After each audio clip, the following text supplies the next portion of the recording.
everyone, we're here to use my Crystal Edge molds and shapes mold again. I poured just maybe a quarter of clear resin in, and then I put a mixture of this magenta Gerber daisy from Laura's Art Corner, and I let it set for about 4 hours now in the edge. So it's ready for us to do something else in it. I am using Let's Resin, their regular resin. I've mixed up resin for this and another project. The only flaw with this mold, I absolutely adore this mold. I just wish it was a little bit thicker, because whatever design you do here, you generally don't have room for a back. So I thought, well, let's do one of my mica powder blooms in this, because then you shouldn't be able to see through it as much. And I thought, since we already used some of this, let's use it again for our bloom. All right, so my resin, I believe, is up to 30 degrees Celsius now, because with the bloom, you do want your resin to warm up. It's almost to 31. So don't forget that. One of the most important things with the bloom is to let your resin warm up. Get a thermometer. A lot of people will just wait and then feel the cup, but if your resin goes past a certain temperature, then it won't bloom either. So it's better, cheap one. I think this was $10 off of Amazon. Go ahead and get one. You're going to spend all this money on resin, you'll waste less. All right, so I'm going to start by pouring some into my mold. It does have a little lip to go over.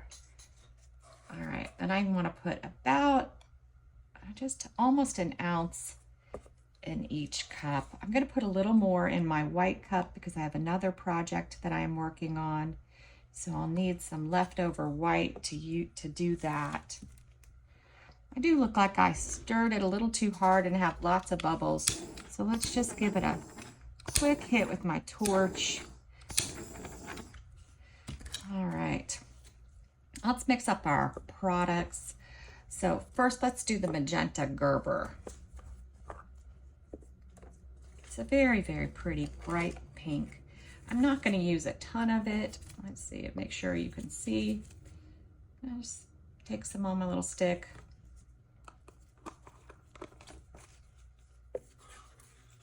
Start mixing slowly. Leopold. All right,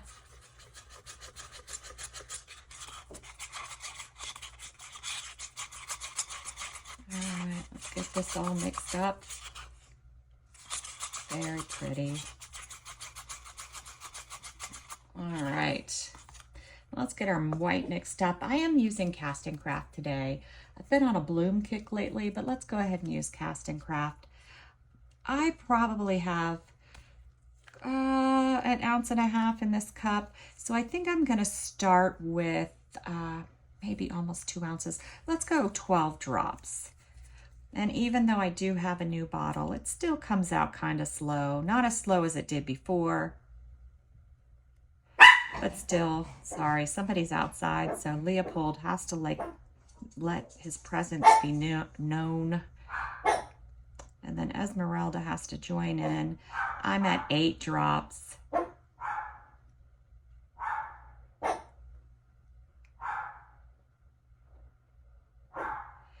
So my room is open, so they come in. I do have an air purifier going constantly. Sometimes it kicks in really loud. Well ventilated. Yeah, my dogs are everything to me, so I wouldn't let them in here if I had any concerns. But they wander around the house and they go barking around while I'm up here. Esmeralda usually doesn't like coming up here. She lays on the couch downstairs. Is that white enough? What do you guys think?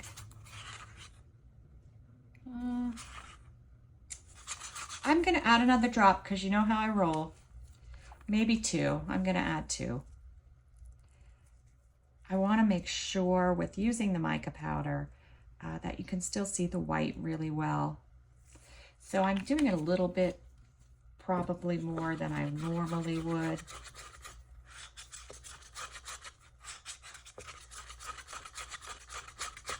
Just make sure I'm mixing it all the way. We don't want stringy white. looks pretty good. All right, I'm gonna go ahead and prep my cups. I have my piping bags in there. Oh, somebody slammed the door and he didn't start yelping. Not yelping, but it's got a high-pitched bark sometimes. I think it's like when you have kids and they make noises that drive their parents nuts. That's how dogs are too. All right, let's put our pink in the cup too. Gotta be ready to roll.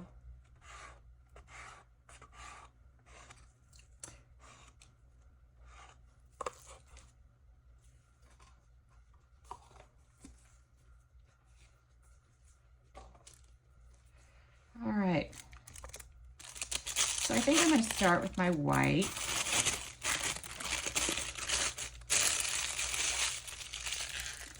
Just twirling it up in there so none of it comes out in my hand.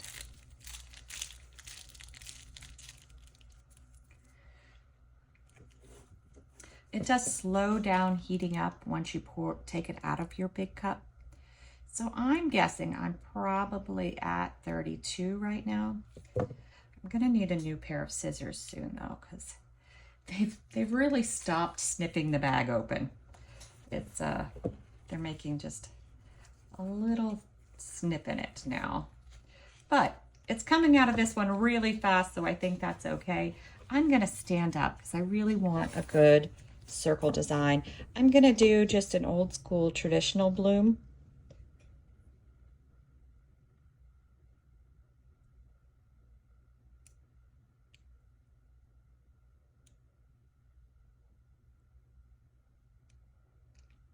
Even though it's warm, it's still coming out pretty fast.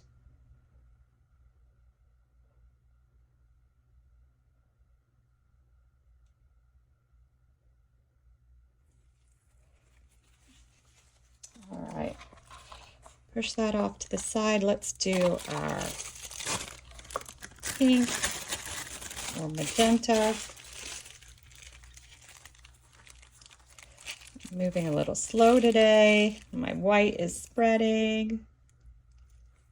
All right, now we're gonna go in.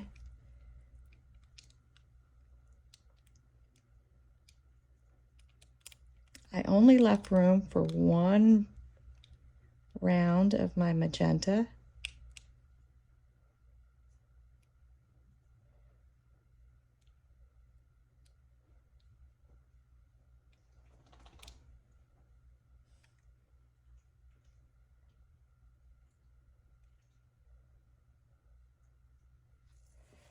Lift up, and I always like to do mica powder on the outside when I do these.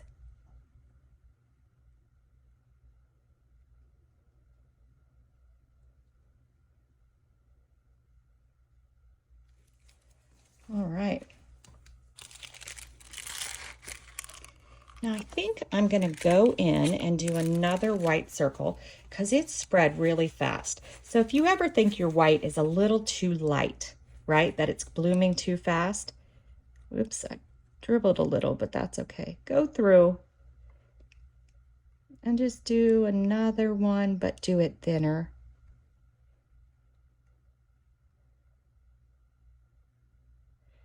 This new bottle of Cast and Craft, not a huge fan of it, but that's okay. We'll figure out how to use it together. All right, there we go. All right, now we got to do our lines. And like I said, I'm going to do it pretty traditional. I have a lump there, so I'm actually going to start there.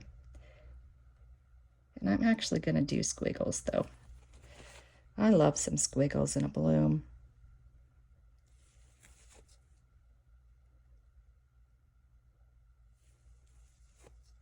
This is the last one I'm going to go all the way in on. So this is where I do my swirly. And maybe a squiggle in, but not all the way. So when I talk about traditional, I talk about ins and outs. Even though I'm squiggling, we're going to do some squiggle outs.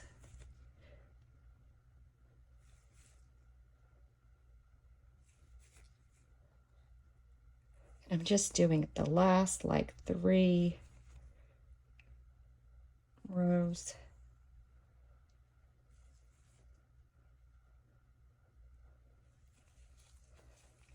All right, that's it. Now I'm debating whether I want to do some sort of center.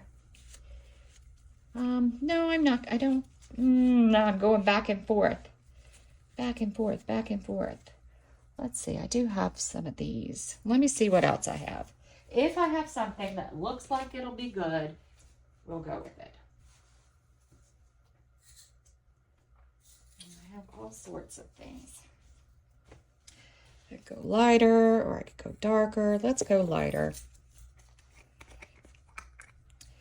And the reason why I sort of flipped back is, you remember that dribble I did there? Well, if I think I have a dribbly center, adding some little stones helps with that. Now, in this mold, you do have to make sure, if you do it here, it's so thin, you got to cover them up. You got to make sure the resin can go over them.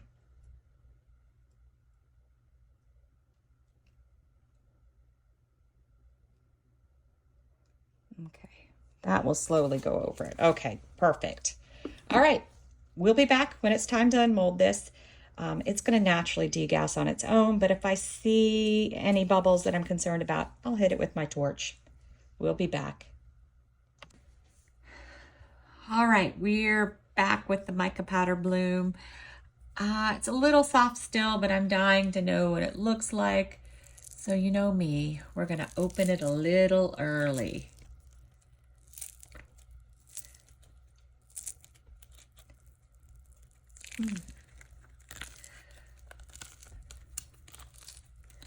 Gonna have to let it sit for a little while though, because it's bending.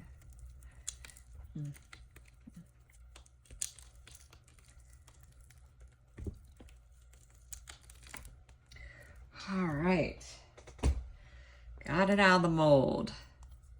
Let's see. Oh, wow. Yeah. See, I wish we could still do something dark in the back, but it's very, very pretty.